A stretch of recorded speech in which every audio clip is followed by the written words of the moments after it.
మలక్పేటలో తెలంగాణ జాగృతి అధ్యక్షురాలు కల్వకుంట్ల కవిత జాగృతి జనంబాట కార్యక్రమాన్ని నిర్వహించారు. ముషరాంబాగ్లో విద్యార్థులతో తెలంగాణ జాగృతి అధ్యక్షురాలు కల్వకుంట్ల కవిత ర్యాలీ నిర్వహించారు. అనంతరం డాక్టర్ బిఆర్ అంబేద్కర్ విగ్రహానికి పూలమాల వేసి నివాళులర్పించారు. మలక్పేట ముషరాంబాగ్ ప్రజలతో మమేకమై వారి సమస్యలు, అభిప్రాయాలు తెలుసుకున్నారు. మేము మలక్పేట నియోజకవర్గంలో ఉన్నాం. ఇవాళ హైదరాబాద్ లో జాగృతి జనంబాట కార్యక్రమంలో రెండవ రోజు మలక్పేట్, చార్మినార్, యాకుత్పురా ఈ 3 నియోజకవర్గాల్లో కూడా కొనసాగుతా ఉంది. ఇప్పుడు మలక్పేట్లో గంజు చూసి వచ్చినాము. గంజులో ఉన్నటువంటి సమస్యలను హైలైట్ చేసుకుంటూ వచ్చినాము. ఇప్పుడు ఇక్కడ సైదాబాద్ లో ఏదైతే స్టీల్ బ్రిడ్జ్ 2020లో ప్రారంభమైందో 5 సంవత్సరాలు అవుతున్నది. ఇప్పటికి కూడా కనీసం ముందడుగు పడనటువంటి పరిస్థితి ఉన్నది.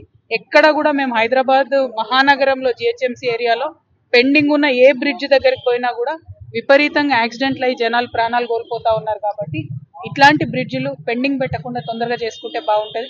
ఉప్పల్ బ్రిడ్జ్ దగ్గర అదే పరిస్థితి, నెలకు 5-6 యాక్సిడెంట్లు అవుతున్నాయి. మనం మేము మేడ్చల్కి పోయినాం, అక్కడ అదే పరిస్థితి. ఇవాళ ఇక్కడ సైదాబాద్ దగ్గర ఉన్నాం, ఇక్కడ ఇదే పరిస్థితి.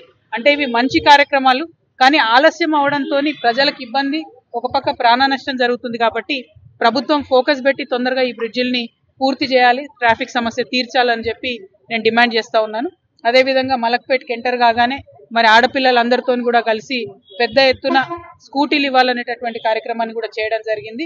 ఈ ప్రభుత్వం ఏదైతే వాగ్దానాలు చేసిందో 2500 ఇస్తామని, స్కూటీలు ఇస్తామని, ఫ్రీ కరెంట్ ఇస్తామని, గ్యాస్ ఇస్తామని అన్ని కూడా ఎక్కడ చూసినా కూడా ప్రజలు అందడం లేదు అని క్లారిటీగా చెప్తా ఉన్నారు.